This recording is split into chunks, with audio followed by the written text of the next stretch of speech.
Shock discovery, huge carbon credit project in Australia turns out to be a sham, according to Stephen Trask of AFP.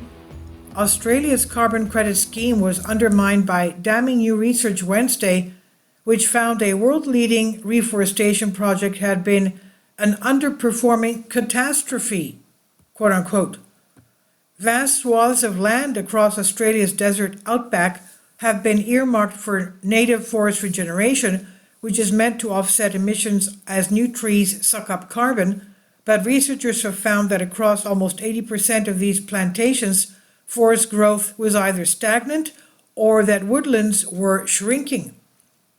Despite this, Australia had used these projects to bank millions of tons in questionable carbon credits, scientists said, which are used to supposedly offset polluting industries. I think it can only be described, and I'm using generous words here, as a gross failure, lead author Andrew McIntosh told AFP. It's a catastrophe, he said, adding that it would stain Australia's reputation. Australia has set aside almost 42 million hectares, 104 million acres, under the scheme, an area larger than the landmass of the whole of Japan. Researchers said it was one of the world's largest natural carbon offset projects.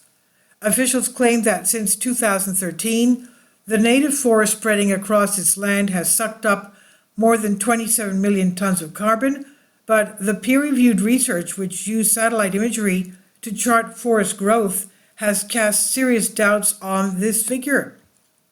They should be showing really strong increase in tree cover, said McIntosh, a former chair of the government body responsible for tracking Australia's carbon offsets. He says, and it's not there. We're not seeing it. Each ton of carbon sequestered by these forests is chalked up as a single carbon credit. These carbon credits are then bought by mining companies, airlines, and other heavily polluting industries to offset their emissions. McIntosh said Australia was, in essence, selling carbon credits that did not exist. Lack of faith? There are meant to be checks along the way, but they're not applying them, said McIntosh, now a professor of environmental law at Australian National University. He said, what sort of faith do I have in the carbon credit scheme? It's very, very low. Our scheme is without a doubt among the least transparent in the world. Australia's clean energy regulator said a number of reviews have confirmed the integrity of these carbon offsets. The regulator said it only issues carbon credits where a project can demonstrate regenerating native forest.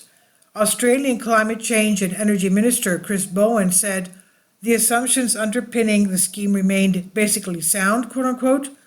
Climate policy has long been a fraught affair in Australia, set back by a decade of political brawling dubbed the climate wars. Despite its growing vulnerability to climate-linked natural disasters, Australia remains one of the world's biggest exports of gas and thermal coal. The peer-reviewed research was published in Nature Communications journal Earth and Environment. Australia has committed to cutting carbon emissions by 43% by 2030 from 2005 levels, on a path to reaching net zero emissions by 2050.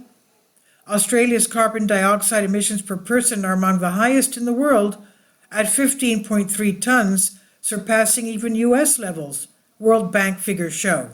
And this is by Agency France Presse on Science Alert, by Stephen Trask of AFP. Please leave your comments and thank you for your support. Kindly support my Patreon account. The daily posts are 5 videos daily, and they are totally different from what I have on my YouTube channel. Thank you so much for your support and that you find all my content so interesting. You'll find the Patreon account details in the description box below.